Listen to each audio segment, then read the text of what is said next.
Người phụ nữ đáng thương này đã sinh cho chồng 6 người con, thế nhưng khi chồng cô mang về một người vợ lẽ, chính cô lại bị đuổi ra khỏi nhà. Cô chỉ có thể mang theo 3 đứa con nhỏ nhất, lang thang trong vùng hoang dã vì không còn nơi nào để đi. Cuối cùng, họ dừng chân tại một khoảng đất trống trên núi và dựng lên một nơi trú ẩn tạm bợ. 3 đứa trẻ cũng rất hiểu chuyện, chúng theo mẹ đi làm những công việc lặt vặt để kiếm tiền và phụ giúp mẹ những việc trong khả năng. Nhưng trong những ngày xa nhà, không một ngày nào Bella không nhớ 3 đứa con còn lại. Vì vậy, cô quyết định quay về thăm các con. Sáng sớm, Bella đã dẫn các con lên đường, đi trên con đường núi gập ghềnh. Sau khi đi một quãng đường dài, cuối cùng họ cũng đến được con đường quốc lộ dưới chân núi và ngồi bên lề đường. Họ hy vọng có thể đón được một chuyến xe đi nhờ để quay về làng. Một lúc sau, một chiếc xe tải chạy tới. Bella bảo con trai vẫy tay ra hiệu cho tài xế dừng lại. 2 đứa trẻ phấn khích trèo lên xe trước, trong khi Bella đến hỏi người tài xế liệu có thể cho họ đi nhờ một đoạn được không. May mắn thay, người tài xế là một người tốt bụng và đã nhanh chóng đồng ý.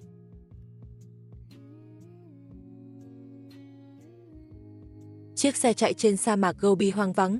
2 đứa trẻ hào hứng ngắm nhìn khung cảnh xung quanh, nghĩ đến việc sắp được gặp lại những đứa con mà cô ngày đêm mong nhớ.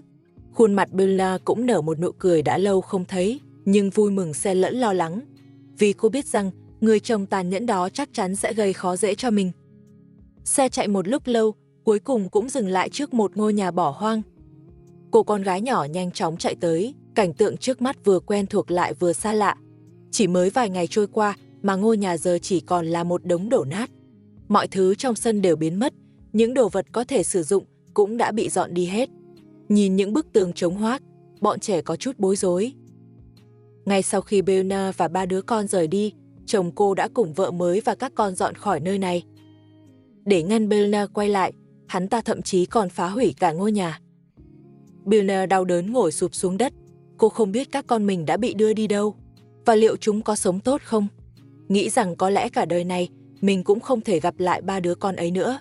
Bella cảm thấy vô cùng đau khổ và tuyệt vọng. Cậu con trai cả đứng bên cạnh, chỉ biết lúng túng an ủi mẹ đừng khóc. Ngoài ra, cậu cũng không biết phải làm gì hơn.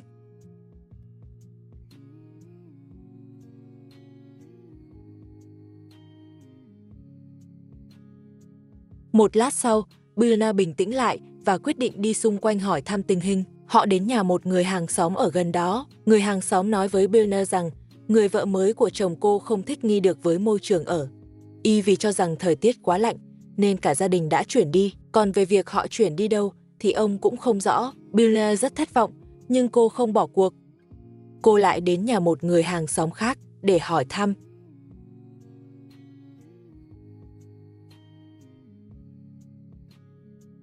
Người hàng xóm cũng rất thông cảm với hoàn cảnh của Bella, nhưng bà cũng không biết gia đình họ đã chuyển đi đâu và cũng không để lại tin tức gì. Bella hoàn toàn tuyệt vọng. Cô không quan tâm đến người chồng đó, mà chỉ lo lắng rằng 3 đứa con đi theo mẹ kế sẽ phải chịu khổ. Người hàng xóm nhìn thấy bộ dạng lấm lem của Bella và các con, liền tốt bụng mời họ ở lại dùng bữa. Đồ ăn trong nhà cũng vừa chuẩn bị xong.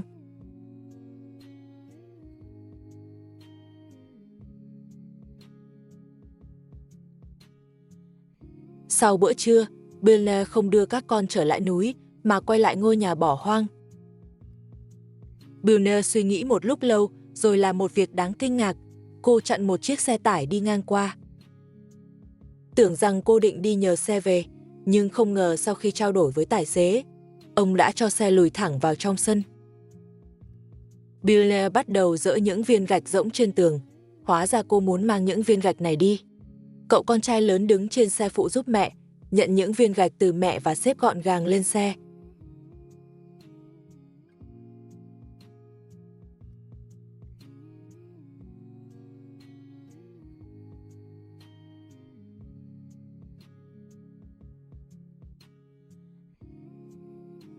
Trừ chỗ ngồi cho mình và các con, Bella chất đầy gạch lên xe. Cả gia đình lại lên đường về nhà.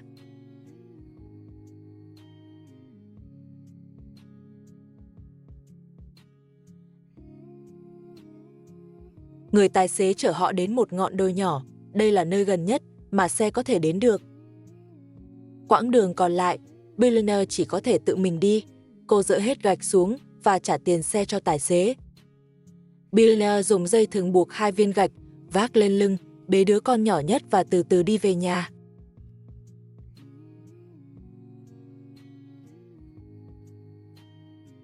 Nhưng đi được nửa đường, cô đã kiệt sức không đi nổi nữa. Cậu con trai cả hiểu chuyện, liền chủ động cõng em trai để đỡ đần cho mẹ. Cứ như vậy, Billionaire vác gạch, anh trai cõng em trai và cô con gái mang hành lý.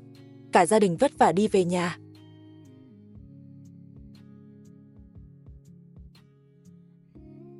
Về đến nhà, Billionaire dỡ gạch xuống đất.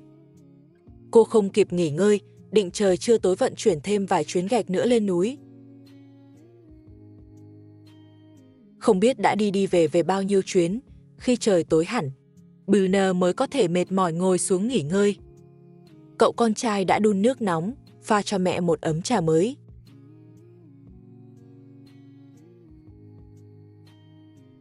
Đêm đã buông xuống, và đối với Billionaire, đây là một đêm không ngủ.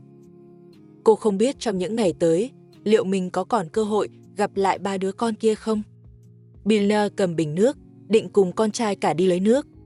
Nhưng không ngờ, cậu con út lại lo lắng chạy theo, đứa trẻ còn quá nhỏ để có thể rời xa mẹ dù chỉ 1 giây. Billionaire muốn con gái chơi trò đánh đu với em trai, nhưng cậu bé nhất quyết không chịu, cô đành phải chơi với con một lúc, rồi nhân lúc cậu bé không để ý, mà lặng lẽ rời đi. Billionaire và con trai cả đi một quãng, đến một điểm lấy nước công cộng trong thung lũng.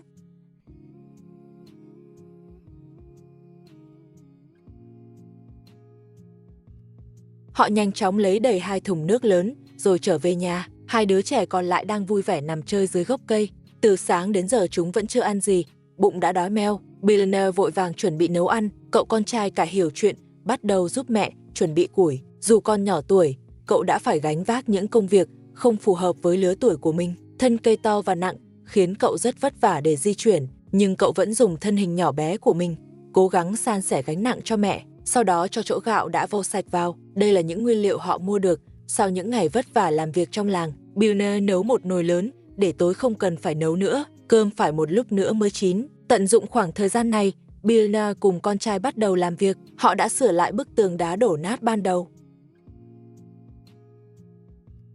Tiếp theo, Billionaire định dùng những viên gạch rỗng còn lại xây tiếp lên trên bức tường đá để tiết kiệm gạch. Cô dùng dụng cụ để đào đất lên. Họ cần chuẩn bị một ít bùn để chát tường.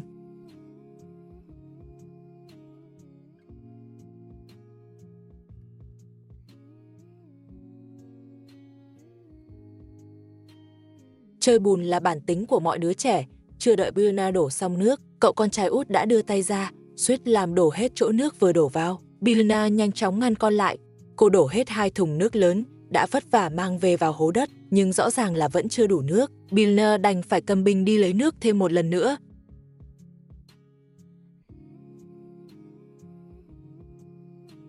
Khi cô lấy nước về, cơm cũng đã chín. Cậu con trai lớn đang lau thảm để chuẩn bị cho bữa trưa. Những công việc nhà này đã không còn cần mẹ phải nhắc nhở. Cậu bé hiểu chuyện luôn âm thầm san sẻ gánh nặng cho mẹ. Trước khi ăn, Billionaire rửa tay cho các con. Bọn trẻ trải khăn ăn và chờ mẹ dùng bữa.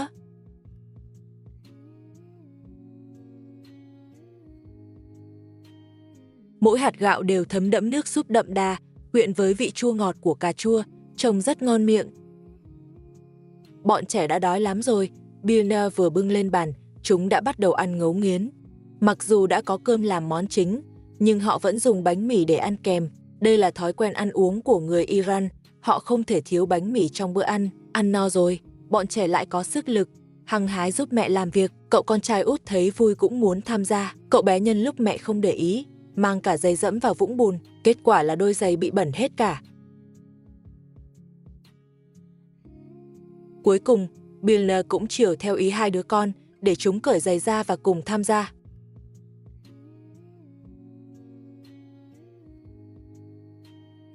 Billionaire chát lớp bùn đã trộn lên tường đá. Bề mặt đá ban đầu không bằng phẳng, không thể đặt gạch lên một cách chắc chắn.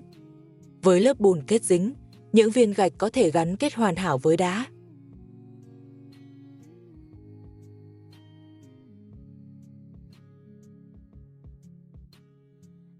Sau một ngày vất vả, ngôi nhà của Billionaire đã dần thành hình. Bọn trẻ tuy mệt nhưng rất vui. Billner phủi sạch bùn đất trên người các con. Ngay sau đó, cô lại bắt đầu chuẩn bị bữa tối. Sáng sớm, Billner đã dậy làm việc. Gần đó có rất nhiều cây khô, chỉ cần dùng cuốc chặt ra là có thể dùng làm củi được ngay. Như vậy cũng đỡ được phiền phức phải lên núi nhặt củi. Cô vẫn theo thói quen pha một ấm trà nóng cho các con ăn sáng. Mặt trời đã lên rất cao, nhưng cậu con trai út vẫn còn đang say ngủ. Billner không đánh thức con dậy. Như vậy, cô cũng có nhiều thời gian và năng lượng hơn để làm việc. Uống trà xong, hai đứa trẻ lớn hơn đi xuống núi. Những ngọn đồi ở đây rất dốc, dưới chân toàn là đá vụn đã bị phong hóa. Phải đi rất cẩn thận. Cô con gái út Mary vô tình trượt chân ngã. Thế là cô bé cứ ngồi trên mặt đất và từ từ trượt xuống. May mà anh trai Hassan đã ở dưới đó đỡ em.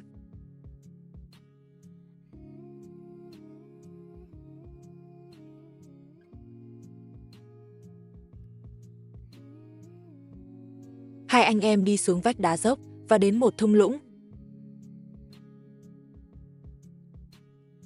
Những chai nhựa, vỏ giấy vụn do các gia đình du mục khác bỏ đi, dưới tác dụng của trọng lực và gió mạnh, đều bị thổi dồn về đây. Một anh em nhặt chúng lên, đây đều là những thứ có thể đổi lấy tiền. Họ tìm kiếm dọc theo thung lũng, chẳng mấy chốc đã nhặt được rất nhiều.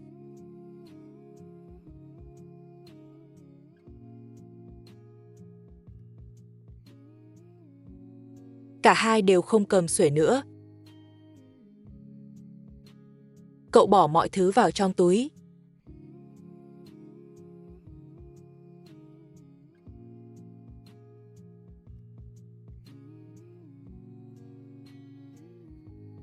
Hai anh em lang thang trong thung lũng như đang đi tìm kho báu. Một lát sau, họ đã nhặt được 2 túi lớn đầy ắp.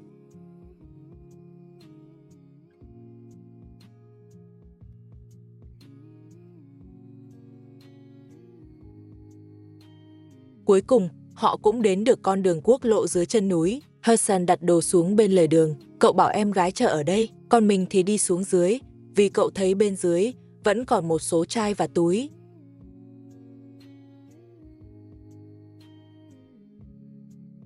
Cái nắng chưa gay gắt khiến người ta rất khó chịu. Sau đó đưa em gái Mary đi về phía bóng mát dưới gốc cây. Tầm nhìn ở đây rất rộng, vừa nghỉ ngơi họ vừa có thể chờ xe đi qua.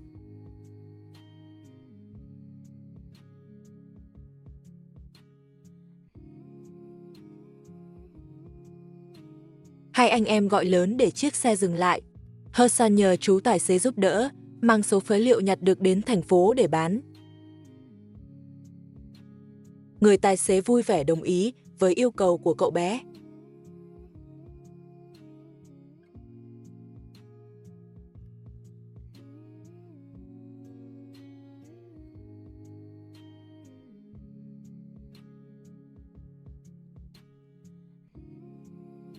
Làm xong việc này, một anh em vui vẻ đi bộ về nhà. Sau khi về đến nhà, Billner lo lắng hỏi hai đứa trẻ đã đi đâu, sao lại đi lâu như vậy. Hai đứa trẻ kể lại chuyện đi nhặt phế liệu bán lấy tiền cho mẹ nghe. Billner nghe xong cảm thấy rất mừng. Chúng luôn muốn dùng sức lao động của mình để giúp mẹ giảm bớt gánh nặng. Sau đó nhanh chóng pha trà cho chúng để giải khát. Bọn trẻ và mẹ cùng nhau dọn dẹp mặt đất. Cả nhà vừa trải thảm ra, cậu con út đã không thể chờ đợi mà leo lên chơi đùa. Billner mang trà cho bọn trẻ. Những ngày trên núi thật gian khổ.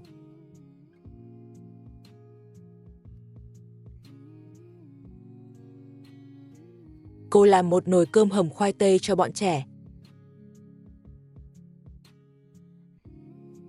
Mặc dù chỉ là cơm rau đạm bạc, nhưng bọn trẻ vẫn ăn rất ngon lành. Sau bữa trưa, cả nhà đang ngồi dưới gốc cây nghỉ ngơi. Đột nhiên, một người đàn ông đi lên núi. Hóa ra đó chính là chú tài xế đã giúp bọn trẻ bán phế liệu. Ông đưa số tiền thu được cho Hassan. Người đàn ông còn khen hai đứa con của Billner rất hiểu chuyện. Cả gia đình vô cùng biết ơn người tốt bụng này. Họ nhìn theo người đàn ông rời đi. Hai anh em nhìn thành quả lao động vất vả của mình, trong lòng cũng vui như hoa nở. để nuôi 3 đứa con nhỏ. Billionaire đã liều mạng leo lên vách đá dốc đứng để tìm hạt dẻ cười hoang dã, đổi lấy thức ăn cho các con. Những ai đã xem video từ đầu đều biết, Billionaire bị chồng và vợ lẽ đuổi ra khỏi nhà. 3 cậu con trai lớn hơn không muốn theo mẹ chịu khổ, nên Billionaire chỉ có thể mang theo 2 con trai nhỏ và 1 con gái. Không còn nơi nào để đi, cô cùng các con lang thang trên núi hoang. May mắn thay, với đôi tay cần cù của mình, cô đã dựng được một cái lều để che mưa che nắng. Bây giờ thức ăn trong nhà sắp hết để duy trì cuộc sống cho mình và các con. Billionaire quyết định lên núi tìm hạt dẻ cười hoang. Loại quả này không chỉ giúp các con no bụng, mà còn có thể bán lấy tiền trang trải cho gia đình. Billionaire leo lên ngọn núi, gần như thẳng đứng này bằng tay không. Vách đá trơ trọi không một cọng cỏ, chỉ có những mỏm đá lồi ra là nơi duy nhất cô có thể bám víu. Nhưng do bị phong hóa quanh năm, mỗi viên đá đều không mấy chắc chắn, Billionaire phải hết sức cẩn thận. Trên người cô không có bất kỳ thiết bị bảo hộ nào, nếu không may rơi xuống từ vách đá, hậu quả sẽ rất thảm khốc.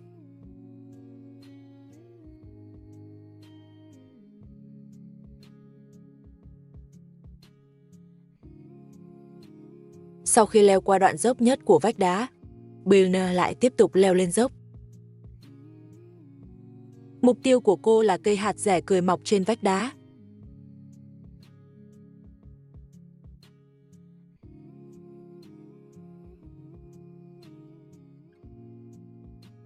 Sau bao gian nan, Billionaire cuối cùng cũng đến được dưới gốc cây hạt dẻ cười, cây trĩu quả.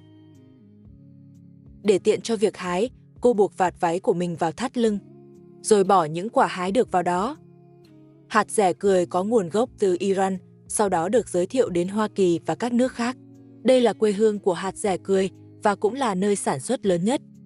Tuy nhiên, do các lệnh trừng phạt kinh tế, ngày nay Hoa Kỳ mới là nhà sản xuất hạt dẻ cười lớn nhất. Loại cây ăn quả này thích hợp phát triển ở vùng cận nhiệt đới khô cằn. Vì chu kỳ ra quả rất dài, nên giá của nó cũng luôn ở mức cao.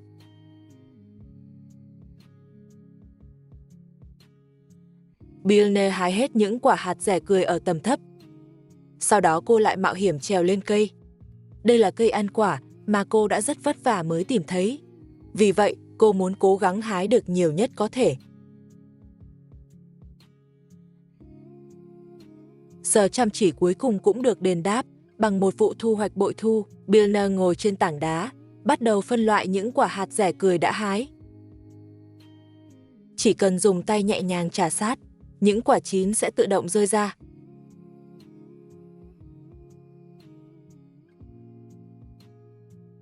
Billionaire nhặt bỏ cuống và lá đi. Chẳng mấy chốc đã có được một mẻ quả hoàn hảo.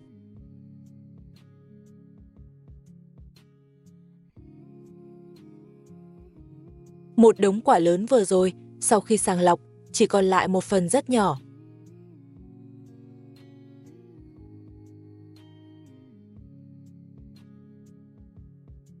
Billionaire bỏ số quả dại vào túi xách của mình.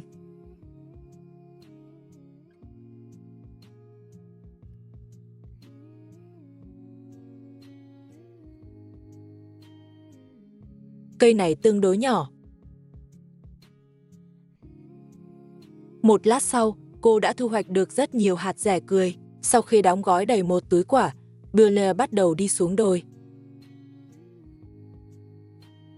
Mỗi bước chân của cô đều hết sức cẩn trọng.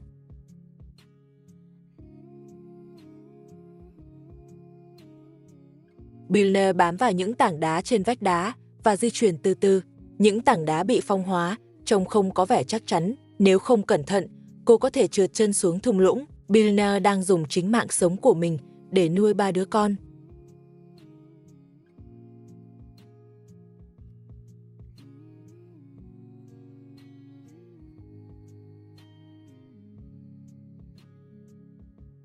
Cuối cùng cô cũng trở về nhà an toàn. Bọn trẻ đang nóng lòng chờ đợi. Nhìn thấy bóng dáng mẹ, chúng đều hào hứng chạy ra. Cậu con trai nhỏ cũng lảo đảo bước tới.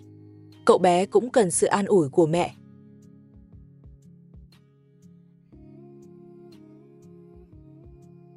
Ở tuổi của mình, cậu bé chưa hiểu được mẹ đã phải vất vả thế nào để lo cho cuộc sống của gia đình. Cậu con trai cả đã đun sẵn một ấm nước nóng cho mẹ. Lúc này nghe thấy tiếng mẹ, Cậu cũng vội vàng chạy đến. Billionaire lấy những quả hồ chăn vừa hái được ra chia cho các con. Chưa kịp rửa sạch, bọn trẻ đã cho thẳng vào miệng nếm thử. Hương thơm nồng nàn lan tỏa trong miệng, khiến cậu con trai nhỏ ăn không dừng lại được.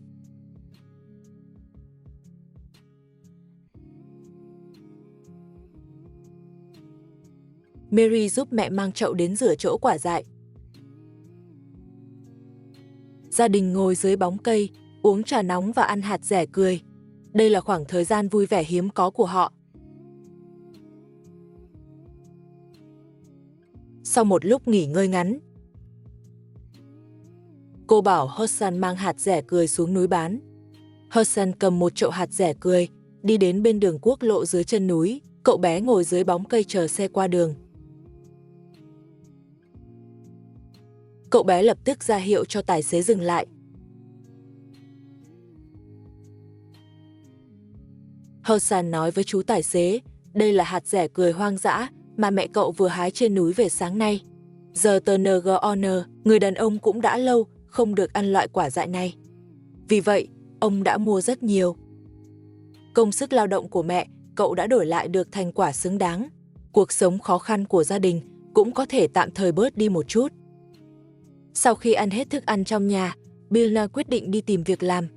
Lần này, cô không đến ngôi làng dưới chân núi, mà dự định đi đến một trang trại ở ngoại ô xa hơn. Mặc dù công việc ở trang trại mệt mỏi hơn nhiều, nhưng thu nhập kiếm được cũng sẽ tương đối cao hơn. Để đối phó với thời tiết ngày càng lạnh, Billionaire phải kiếm thêm tiền. Ngoài ra, con trai cả Hudson đã đến tuổi đi học. Billionaire cũng hy vọng con trai có cơ hội được giáo dục. Những ai đã theo dõi video đều biết, Billionaire bị chồng và vợ lẽ đuổi ra khỏi nhà, không còn nơi nào để đi. Cô chỉ có thể mang theo các con, xây dựng lại nơi trú ẩn trên núi. Sống trên một ngọn núi hoang vắng như vậy, có lẽ bạn sẽ thấy khó tin, nhưng đối với những người du mục ở Iran, họ đã quen với điều đó. Xây dựng lại nơi trú ẩn, sống trên núi hoang. Có lẽ bạn sẽ thấy khó tin, nhưng đối với những người du mục ở Iran, họ đã quen với điều đó. Sau nhiều lần bị từ chối, Billionaire và các con đã đến một vườn nho dưới chân núi. Cô hỏi ông lão chủ vườn có cần người giúp hái nho không? Không ngờ ông lão bắt đầu than thở. Ông nói nhân công ngày càng đắt đỏ, nhưng trái cây của ông bán lại ngày càng rẻ. Ông làm việc rất vất vả mỗi ngày, hái nho rồi mang ra bên đường bán. Nếu không bán được, ông sẽ phải trả phí vận chuyển cao, vận chuyển trái cây đến thành phố, rồi bán với giá rất thấp. Mặc dù ông lão là chủ của vườn cây ăn quả, nhưng cuộc sống cũng không mấy dư dả. Nhưng cuối cùng, ông vẫn đồng ý để Billionaire ở lại làm việc. Ông lão dẫn Billionaire vào vườn cây ăn quả. Những cây nho ở đây rất thấp. Người dân địa phương không làm giàn, mà để cho những cây nho bò tự do trên mặt đất. Ông lão giải thích cho Billionaire những lưu ý khi hái, sau đó cùng cô bắt đầu công việc. Con trai và con gái muốn ở lại giúp đỡ, nhưng Billionaire lo lắng con trai út sẽ làm ảnh hưởng đến công việc của mình, nên cô đã bảo hai đứa lớn đưa em vào lều chơi.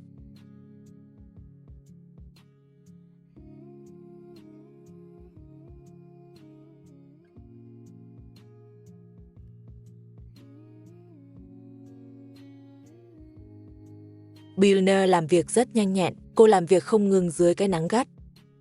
Chỉ trong một thời gian ngắn, cô đã hái được vài giỏ lớn.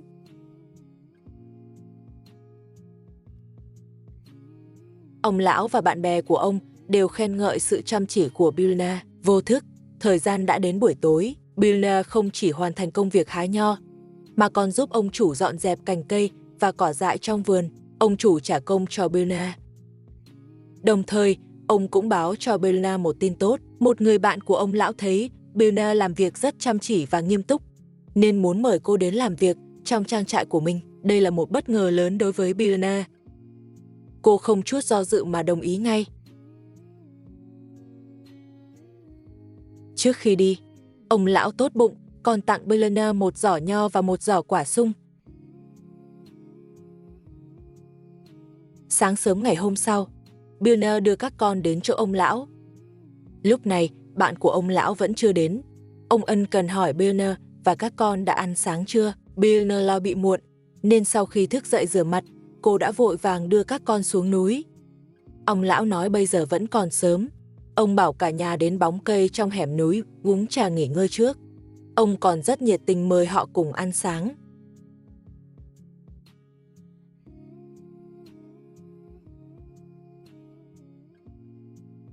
Một lúc sau, ông lão mang đến một đĩa nho lớn, bảo Billionaire và các con lót dạ trước.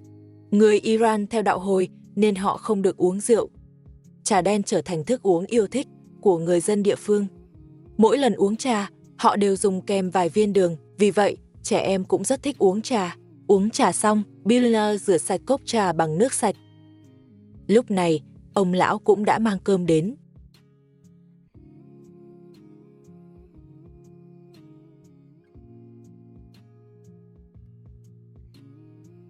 Giờ ậu bữa ăn, bạn của ông lão cũng đã đến, cả gia đình đi xe đến nơi làm việc.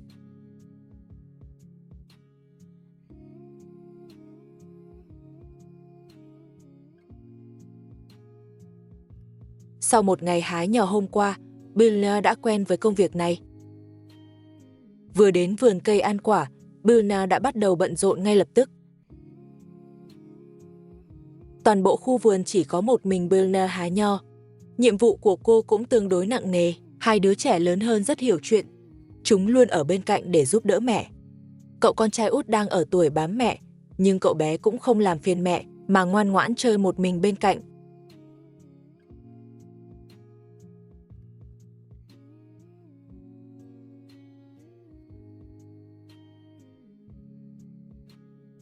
Nhờ nỗ lực của cả gia đình, hôm nay họ cũng thu hoạch được rất nhiều. Billionaire và các con chuyển những giỏ nho đến lề đường. Kết thúc một ngày làm việc. Billionaire nhìn một xấp tiền mặt dày trong tay, có chút ngạc nhiên. Cô không ngừng bày tỏ lòng biết ơn với ông chủ. Sau khi rời vườn nho, mà đến một nhà máy xi măng. Đây là vật liệu xây dựng mà cô cần nhất hiện nay để các con có một nơi ấm áp để qua mùa đông. Cô phải hoàn thành việc xây dựng ngôi nhà càng sớm càng tốt. Chỉ là để hoàn thành mục tiêu này, cô vẫn còn cần rất nhiều thứ. Qua một thời gian lao động, ngôi nhà đá của Billionaire cũng đã xây được hơn một nửa. Những viên gạch trên tường là do Billionaire đã dỡ từ ngôi nhà cũ. Sáng sớm hôm nay, Billionaire đang cùng các con tiếp tục xây nhà. Đây là công việc mà cô dành thời gian làm mỗi ngày. Nhìn thấy thời tiết đã trở nên mát mẻ, cô phải hoàn thành ngôi nhà càng sớm càng tốt để cho các con một nơi ấm áp. Để làm cho ngôi nhà vững chắc hơn, Billionaire làm một ít bùn để chát lên đá. Những đứa trẻ hiểu chuyện cũng đến giúp đỡ mẹ.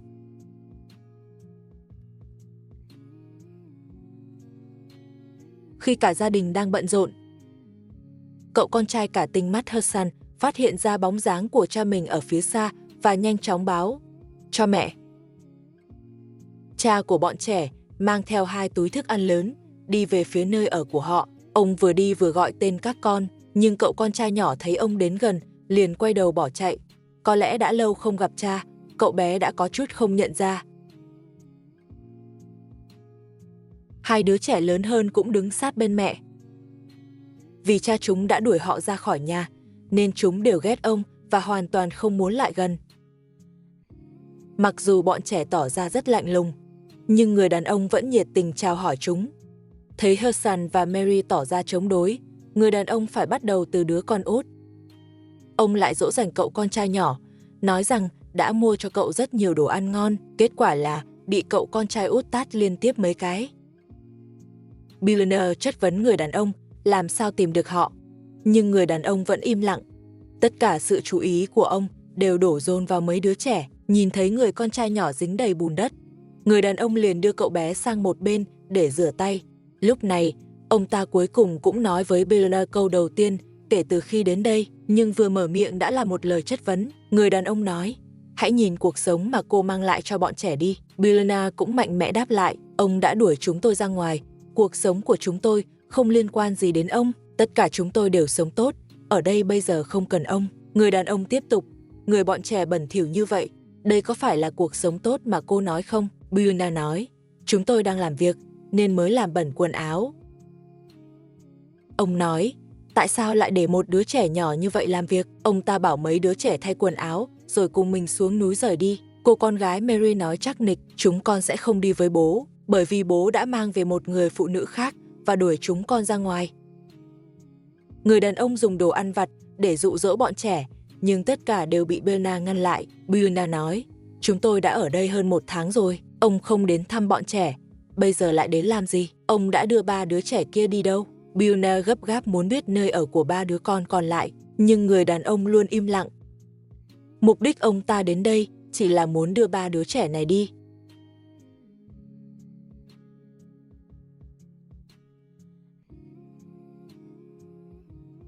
Người đàn ông đưa con trai nhỏ vào ngôi nhà mới của Biona, muốn thay quần áo cho cậu bé rồi đưa đi, nhưng đã bị Biona chặn lại. Người đàn ông giận dữ hét vào mặt người quay phim, bảo người quay phim đừng quay nữa. Cậu con trai út đã đầu hàng trước đồ ăn nhẹ ngon lành. Cậu bé ôm một túi lớn và bắt đầu ăn. Mary nhìn em trai ăn ngon lành, cô bé cũng không cưỡng lại được sự cám dỗ và nếm thử cùng em. Chỉ có cậu con trai cả Hassan ngồi ở phía sau, không hề lay chuyển. Ông ta kéo 2 đứa trẻ, muốn đưa chúng đi bằng vũ lực, nhưng Biona sẽ không để ông ta làm vậy. Biona bảo người đàn ông mang đồ ăn và quần áo ông ta mua đi khỏi đây.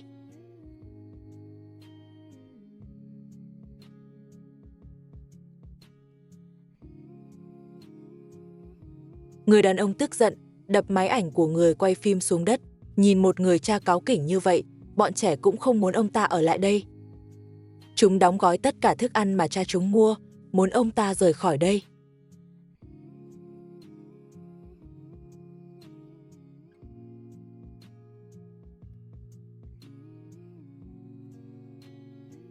Ba đứa trẻ không đứa nào muốn đi theo cha để có một cuộc sống tốt đẹp hơn. Chúng tuyệt vọng đuổi cha mình đi.